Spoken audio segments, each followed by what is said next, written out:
ସତରେ ମୋର ବିଶ୍ୱାସ ହଉନଥିଲା ଆଜି ଖରାରେ ବସିବି ବୋଲି। ଆଜି ମୋ ବିନ୍ଧା ବଥା କମିବ ନଲ ମାଲ ମାନେ ଲାଇଟ୍ ପୁରା ଚାଞ୍ଚା ଲାଗୁଥିଲା।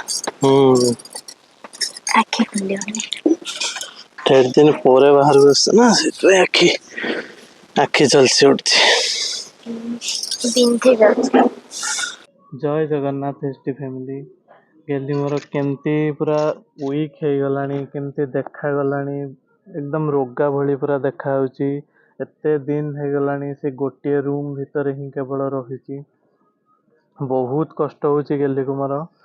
ହଁ ବାସ୍ ମାନେ ଏବେ ଆମ ଜୀବନ କହିବାକୁ ଗଲେ ମାନେ କେବଳ ଆମେ ସର୍ଭାଇଭ୍ କରୁଛେ। 4 ମାସ ହେଇଗଲାଣି କେବଳ କିଛି ଗୋଟେ ଅକେଜନ ହେଲା ବେଳକୁ ଟିକେ ତାକୁ ଖୁସି ଲାଗୁଛି। ସେ ଟାଇମରେ ତାକୁ ଯେମିତି ହେଲେ ବାହାରକୁ ନେଇକି ବସେଇଛି। ବାହାରେ ଆମେ ଟିକେ ଖୁସି ବାସ ହଉଛେ, କିନ୍ତୁ ଅନ୍ୟ ଟାଇମରେ ଆମର ପ୍ରତ୍ୟେକ ଦିନ 4 ମାସ ହେଇଗଲାଣି ସବୁଦିନ ଆମର ଗୋଟିଏ ହିଁ ଜୀବନ। ଡେଲି ଉଠିବା, କଷ୍ଟ ପାଇବା, ରାତି ହେଇଗଲେ ସେଇ କଷ୍ଟ ଯନ୍ତ୍ରଣାରେ ଶୋଇବା। ବାସ୍ ଆପଣ ମାନେ ତ ଜାଣିଛନ୍ତି ସବୁ ଆମ ସିଚୁଏସନ ସବୁ ଜାଣିଛନ୍ତି। ଗେଲିର ମାନେ ଏମିତି ଖରାପ ପାଗ ହେଲେ କେମିତି ତା ବଡି ରିଆକ୍ଟ କରେ, କେତେ କଷ୍ଟ ସେ ପାଏ। 4 ମାସ ହେଇଗଲା ବାହାରକୁ ଆସିନଥିଲି। ହଁ କେବଳ ବାସ୍ ମଝିରେ କିଛି ଅକେଜନରେ ଯାହା ବାହାରକୁ ତାକୁ ନେଇକି ବସାଏ। ଠୁପେ ଖରା ବି କରିଥିଲା ନା, ସେ ନାଇଁ ଭଲ ଲାଗୁଥିଲା।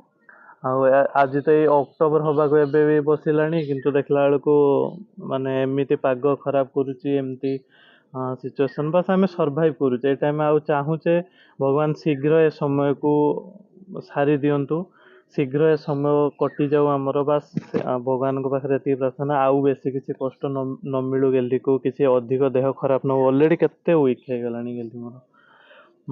ବାପାଙ୍କ ଦେହ ବି ଭଲ ନାହିଁ। ବାପାଙ୍କ ଦେହ ଏଇ ଜଷ୍ଟ କିଛି ଦିନ ହେଲା ବାପା ବି ଭୁବନେଶ୍ୱର ଯାଇଥିଲେ ଡକ୍ଟର ଦେଖେଇବାକୁ। ସ୍ନାୟୁ ଡକ୍ଟର ଦେଖେଇବାକୁ। ତାଙ୍କର ବି ବହୁତ କିଛି ପ୍ରୋବ୍ଲେମ ହଉଛି। କାନ ଦେଇକି ବେହୋସ ହେଇଯାଉଛନ୍ତି, ମୁଣ୍ଡ ବୁଲେଇ ଦେଇକି ରାସ୍ତାରେ ପଡି ଯାଉଛନ୍ତି। ବହୁତ କିଛି ପ୍ରୋବ୍ଲେମ ଏବେ ଚାଲିଛି। ବାସ୍ ଭଗବାନଙ୍କ ପାଖରେ ଆପଣ ମାନେ ବି ପ୍ରେ କରନ୍ତୁ ଯେମିତି ବାସ୍ ଆମେ ଏ ସିଚୁଏସନକୁ ପାର ହେଇଯାଉ, ଆମେ ଟିକେ ନର୍ମାଲ ଲାଇଫକୁ ପୁଣି ଫେରି ଆସୁ। ଯେମିତି ଆମେ ଆଗରୁ ସବୁବେଳେ ହସୁଥିଲୁ, ବୁଲୁଥିଲୁ, ମାନେ ବହୁତ କିଛି ଟାଇମ ସ୍ପେଣ୍ଡ କରୁଥିଲୁ, ପ୍ୟାର ବାଲା ମୋମେଣ୍ଟ ବହୁତ କିଛି ଟାଇମ ସ୍ପେଣ୍ଡ କରୁଥିଲେ। ଏମିତି ହେଇଯାଇଥିଲା ତା ଆଖି ବି ମାନେ ଖୁଲୁ ନଥିଲା। ଯୋଉ କୁହନ୍ତି ନା ମାନେ ବହୁତ ଦିନ ଧରିକି ଗୋଟେ ରୁମ ଭିତରେ ରହିଗଲେ, ଅନ୍ଧାର ରୁମ ଭିତରେ, ବାହାରକୁ ବାହାରିଲେ ଆଖି ପେନ୍ ହୁଏ, ଆଖି ସେ ଲାଇଟ ଟାକୁ ମାନେ ରିସିଭ୍ କରିପାରେନି। ସେମିତି ପୁରା ଆଜି ହେଲା ଗେଲି ସହ।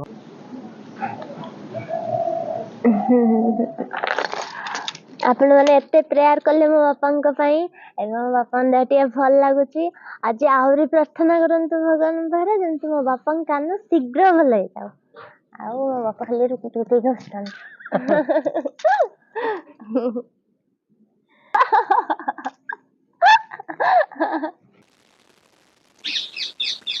ଦେଖ ତମ ପାଇଁ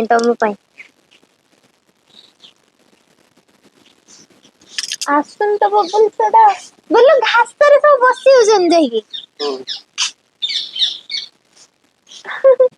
ବାପାଙ୍କ ପାଇଁ ମୁଁ ବବୁଲ ଉଡେଇନି, ଦେଖିବୁ ବାପା ବୋଉ ଆଜି ଦର୍ଶକ।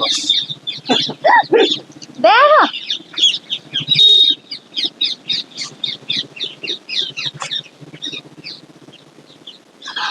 ଆଠ ଆଉ ପବନ ନାହିଁ ମୋ ତଣ୍ଟିର।